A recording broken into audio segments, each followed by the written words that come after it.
But this spring, the one-eyed female only laid one egg.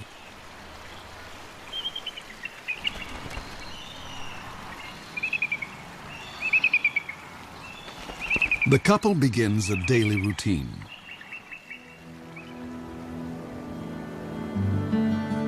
For 5 long weeks, they'll take turns incubating the egg. As winter ebbs, the well-practiced team seems to be headed for success. But spring is a fickle season.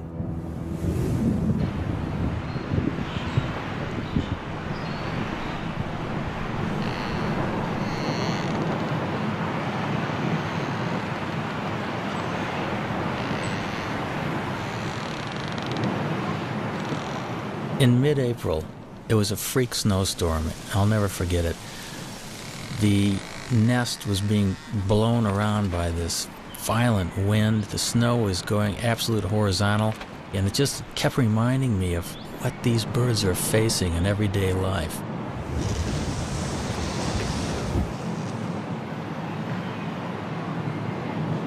They were well into incubation, so the changing of the guard was always quick. Because you got to remember, they have delicate eggs that they're protecting and keeping warm.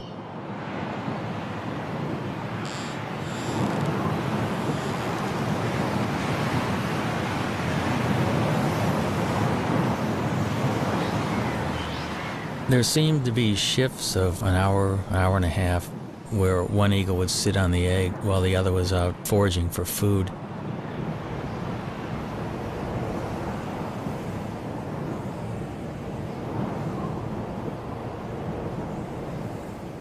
Through this storm, the male sat, waiting for the female to return.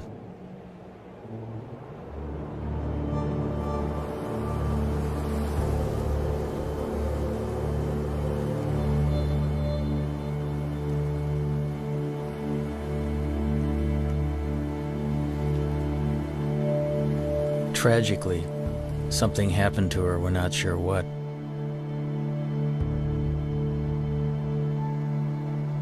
There's so many things out there that can work against the survival of these magnificent birds, and makes you realize how fragile their existence actually is.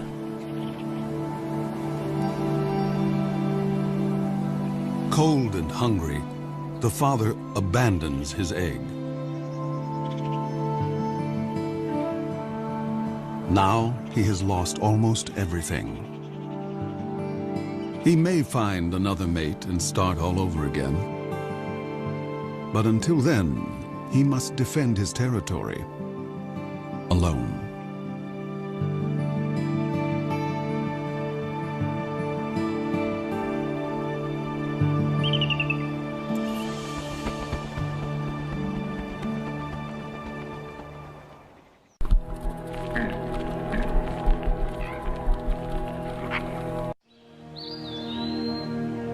When Europeans arrived in North America, the continent teemed with as many as 500,000 bald eagles.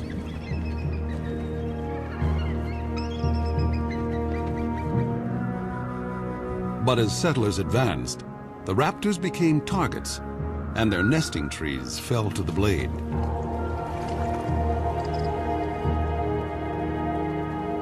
For raptor specialist Bob Anderson, the pioneers' attitude was simply arrogant and ignorant. All birds of prey were just considered vermin. I mean, they were all chicken hawks. They were all bad birds. Be it a bald eagle, golden eagle, a red-tailed hawk, they were all shot.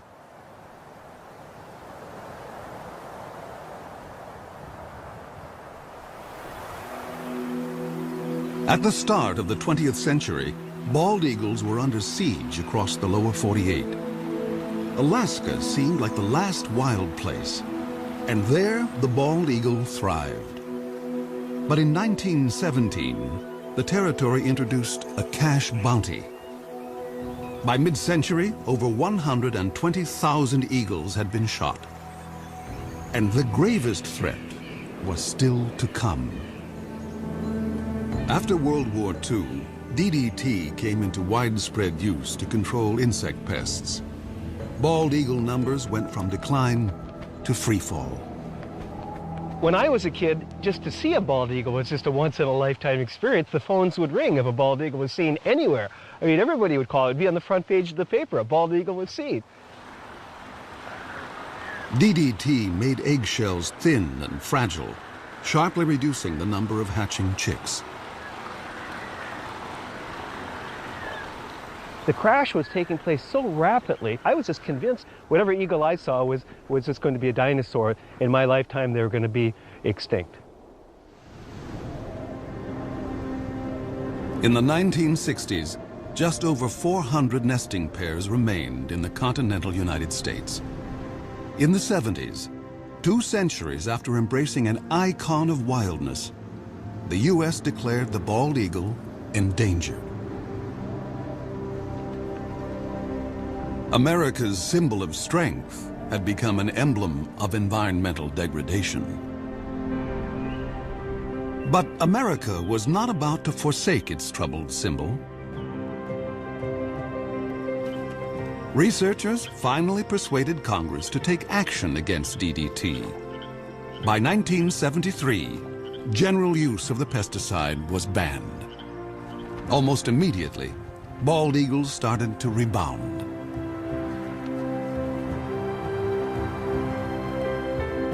In 2007, the American eagle was removed from the endangered species list. By tapping our own better natures, we had given primal nature a second chance.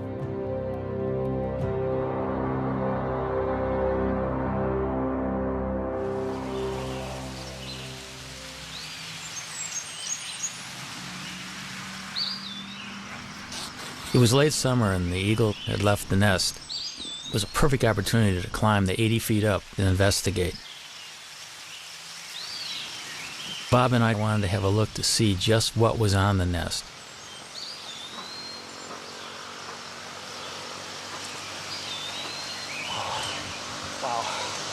Wow, look at the food up here. Amazing. Here's a skull of some mammal, the top part of the brain of some mammal. And here we've got the remains of this is a rabbit foot. Here, you see a little bit of the femur. Bones here. And here's a feather, dark feather that almost looks like it might be from a crow, possibly a duck. Bob and Neil decide to look for possible positions to put cameras. Bob is a nest cam expert. The one that we're really hoping to install here in the next week or two are multiple cameras. You know, one on this limb, maybe one on this limb, perhaps one on the other limb, all pointing into this general area, the bowl of the nest.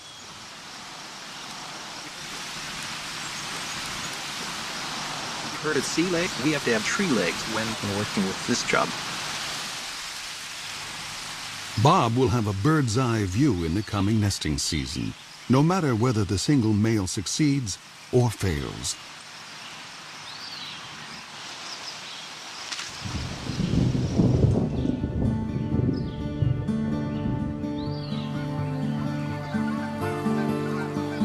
October in the upper Mississippi Valley. The fall weather is mild, and eagles are free from the burdens of the nest.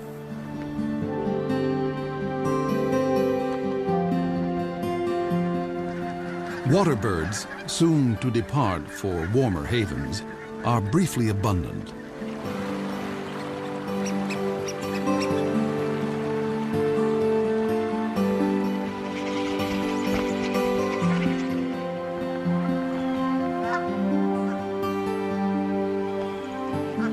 Joining the eagles that live here year-round are bald eagle migrants flying south from Canada. Some have flown 1,400 miles to find open water. This surge of eagles now turns to hunting. Bald eagles will sometimes chase mallards, but the river offers much easier prey. Coots raft together by the thousands, and these calm birds are a favorite meal. A strong wind allows an eagle the rare chance to hover like a smaller raptor, the kite.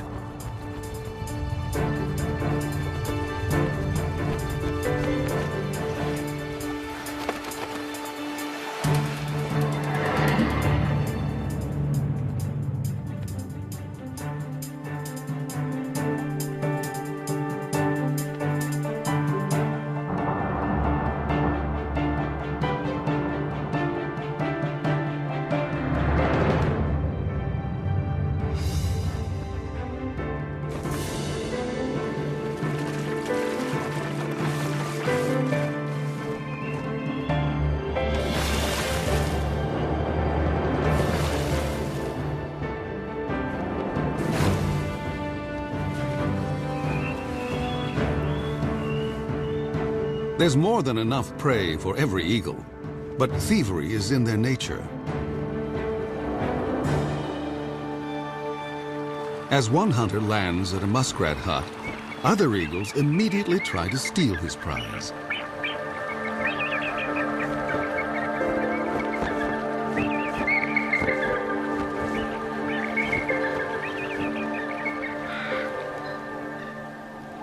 This autumn bounty is a returning glimmer of the old days. In November, when the eagles are staging on the upper Mississippi, there is one place far to the north that is almost primeval, an untouched wilderness. This is the Chilkat River in Alaska, where great runs of salmon bring eagles from as far as 1,000 miles away. The salmon have made their own epic journey in from the sea to spawn. They will die soon afterwards, but they will sustain this great gathering of eagles, as they have done each autumn for thousands of years.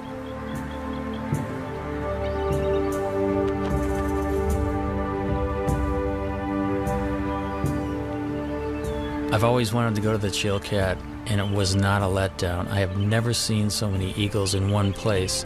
And there can be as many as 2,000 in one small area of the river. It's like going back into time being there.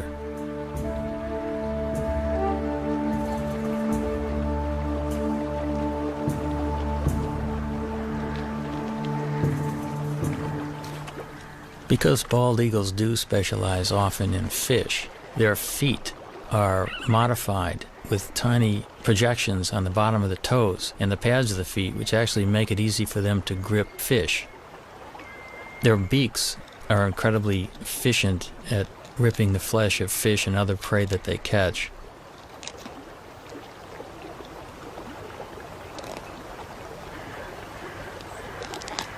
Eagles generally can go fairly long periods without eating.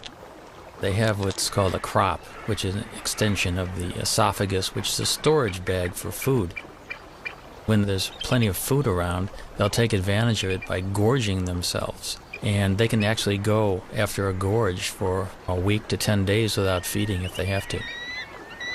But as soon as a bald eagle catches something, you can bet that within seconds, another one's going to come in and hassle it.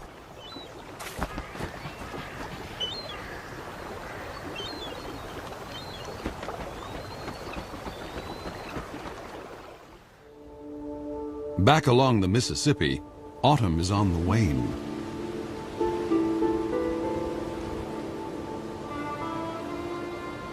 Winter makes a gentle entrance.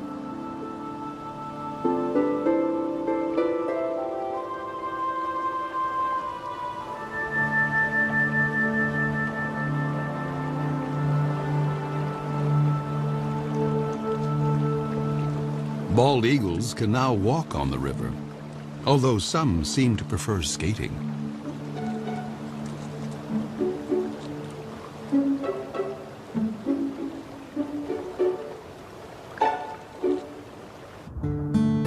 Gizzard shad can still be plucked up, but they will soon be entombed in ice.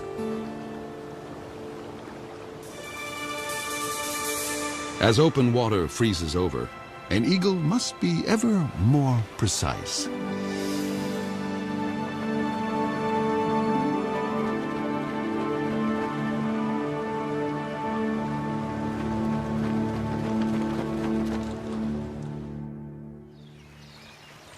At the hatchery nest, Bob Anderson has been keeping an eye on the widowed male.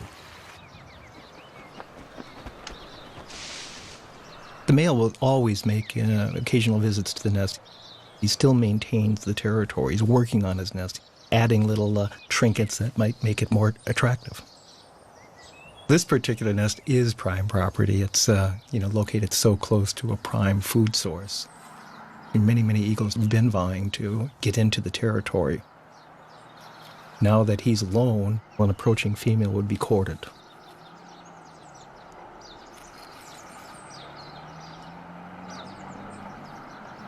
After rearranging his corn husks, the male sets off to cover his territory.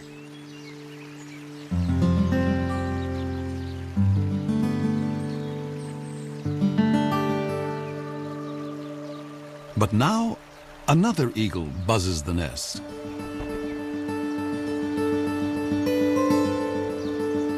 It's a female.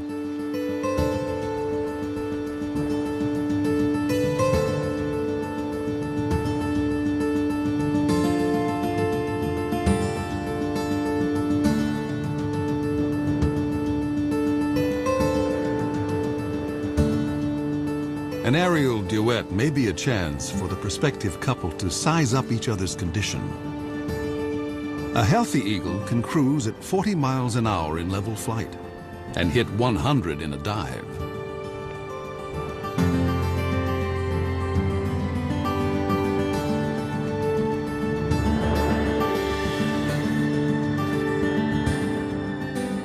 After a few minutes with their heads in the clouds, the courtship is over. Romance is a luxury. There's work to be done.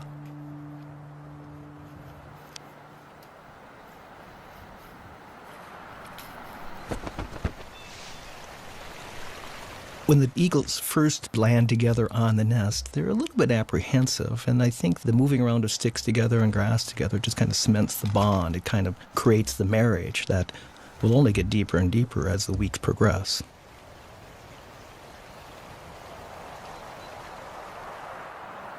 But ironically, in this situation, the male has the final say. Even though she brings a stick and tries to put it in someplace, the male will grab her stick and put it someplace else.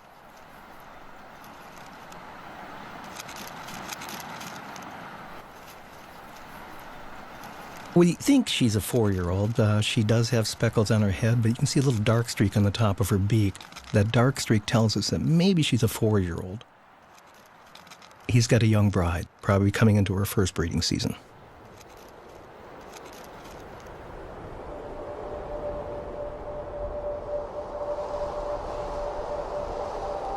Winter drains the last warmth from the river.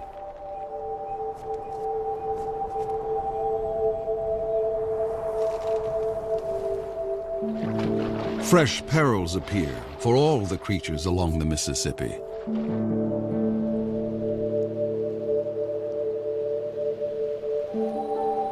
And now, the most brutal season tiptoes in.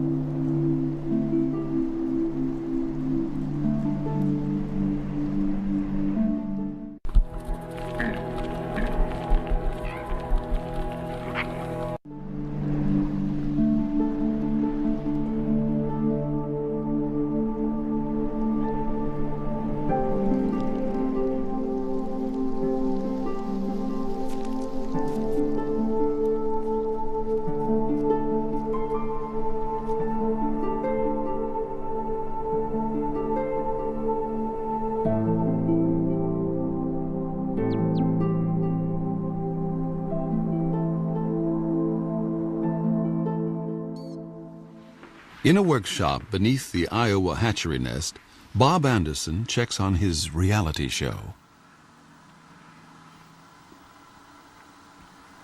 I mean, what a view. What an incredible angle of looking at the American bald eagle. And there she is also. And he's the boss, boy. This is his nest. I mean, he calls the shots. He's in charge of all construction. No matter what she does, he comes back and rearranges it, and 100% of the time.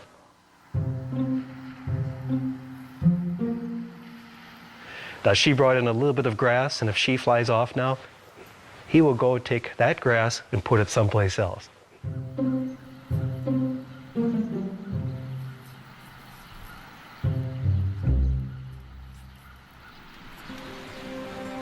Despite squabbles over decor, the new couple is starting to embrace their common purpose.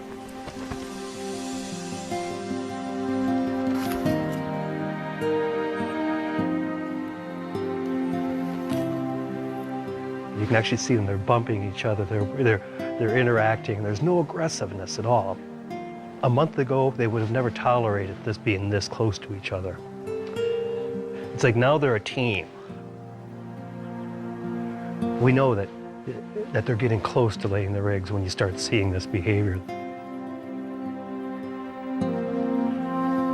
The young female lays her quarter-pound egg before dawn.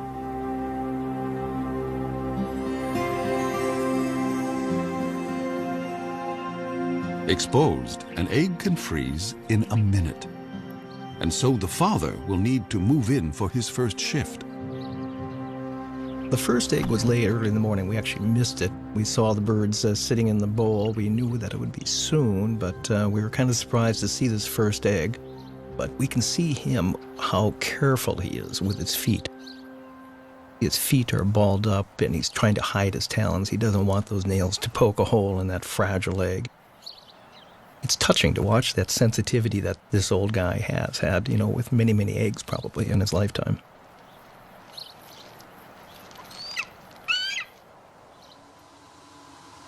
If a second egg is coming, it's due 2 days after the first. Come on, stand up. She looks like she's about ready to stand up. But What do we have? We have 2 eggs. We've got 2 eggs. See this? You can see them both.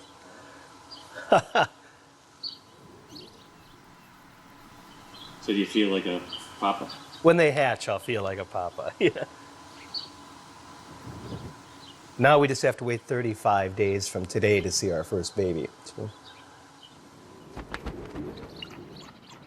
If eagles can feel pride or joy, the new parents must be brimming over. They will now work nearly unbroken shifts. But even such an effort can't guarantee that the eggs will hatch safely, especially since they must survive one of the longest incubations of any bird along the upper Mississippi.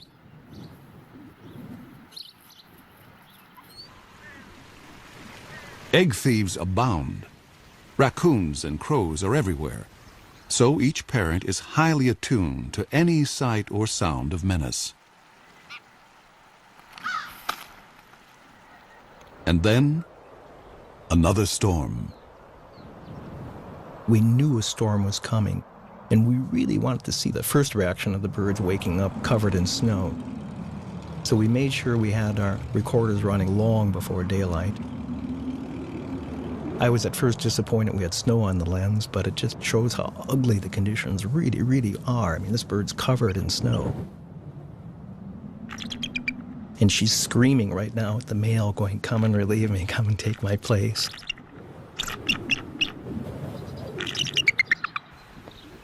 And he does.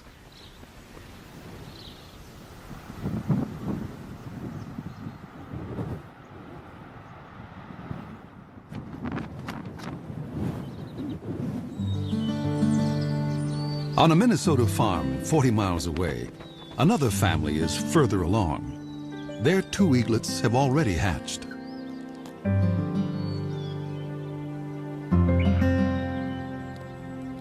The mother feeds her 4-day-old daughter.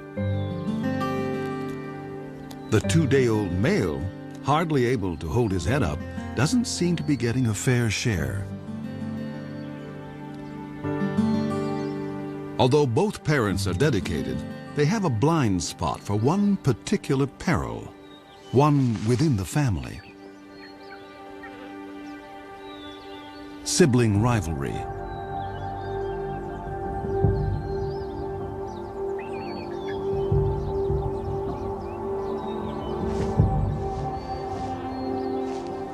It's not unusual for the older eaglet to turn on the younger and smaller. In nature's cold calculation, why share your meals when you can eat more alone?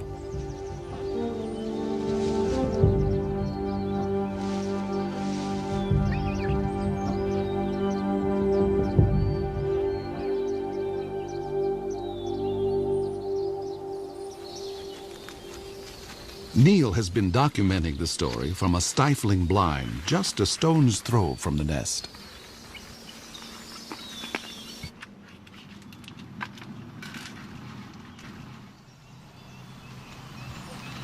The dynamics of this whole syndrome is that the chick that's beat up becomes weaker and weaker, cowers, is kind of afraid to even stand upright, and the female will always feed the chick that's more robust. And it's called the Cain and Abel syndrome. The feedings go on for about 5 to 8 minutes, sometimes maybe 12 minutes. The bigger chick is getting up to 30 or 40 pieces of food per feeding. The little one would get about 6 to 8 pieces.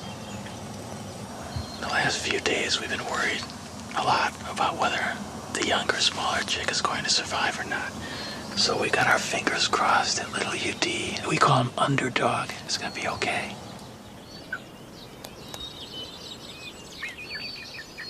The battle will resolve, one way or another, and soon.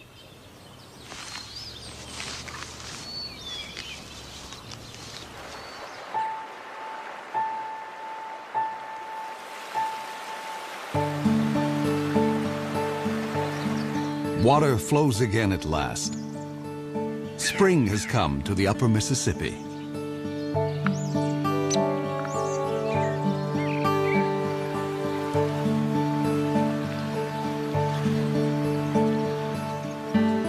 Things are looking up for all of the creatures along the river.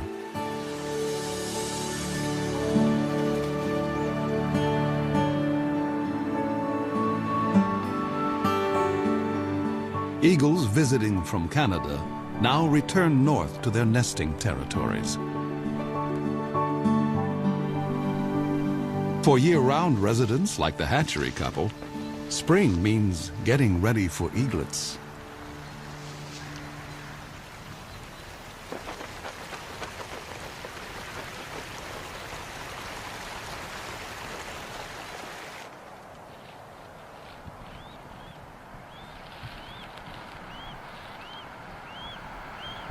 The first baby's hatched now, and you can see how kind of inept and clumsy this young bird is. She doesn't quite know what to do. That baby's begging for food, and yet she's not fully responding to it. And yet there's food off to the right in the nest. And these first few days were so painful for us. If it wasn't for the male, I don't think the babies would have survived.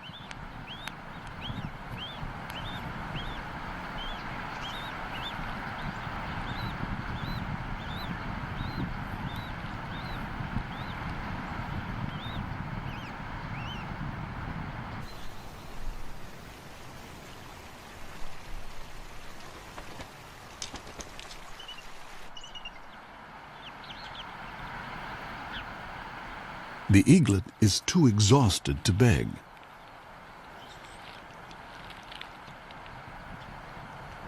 And now the mother starts to feed herself. Parent and young are failing to connect.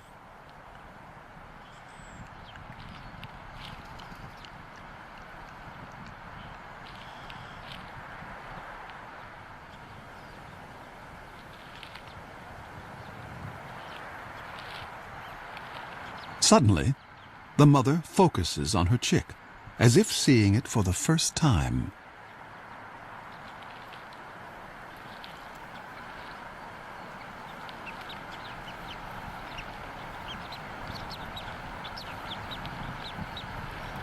She's just, she doesn't know how to approach it, and she's trying to ball up her feet. She just stepped on the baby there. It's a lot different than a hard egg.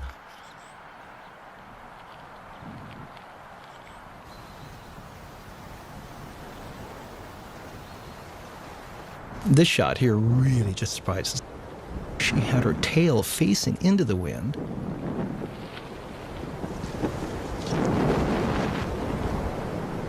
The winds gusted to 40 miles an hour. The wind actually literally blew her out of the nest, and she almost took the baby with her. Something an experienced bird would never do.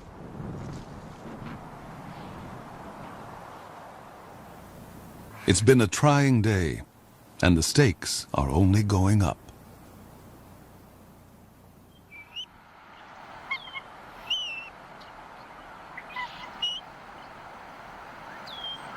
Here's our young female just standing up, and as you can see, we've got our second baby that it did hatch. And again, you can see that she's getting a little bit better with her feet. Already there's been a little bit of learning, I guess, that's taken place. And now the old man will come in, the guy that's so proven. That's him on the right. She's stepping off now.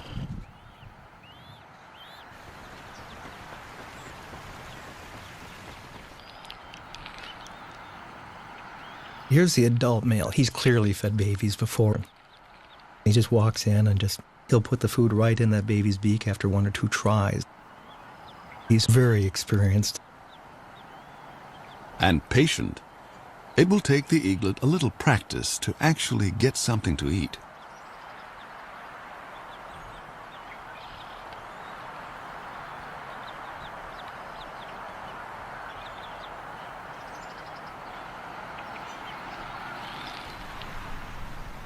At least in this nest, there's no sign of sibling rivalry.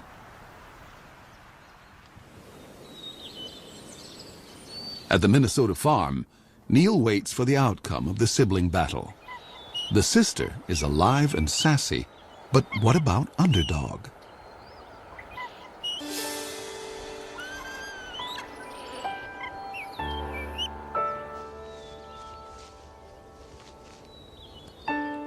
Finally, I could see that Underdog was competing. He was actually getting food offered by the female and gaining strength. Today he does look better. I think little Underdog might have a chance.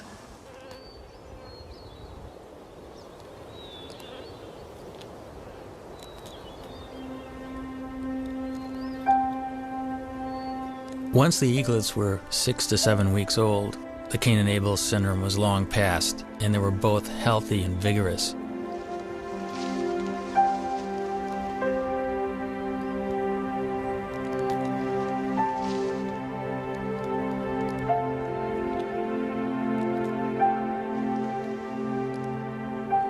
Each day these little guys will eat the equivalent of about a half a pound to a pound of fish. The demand on the parents is increasing, and they'll probably bring 4 or 5 kills to the nest during the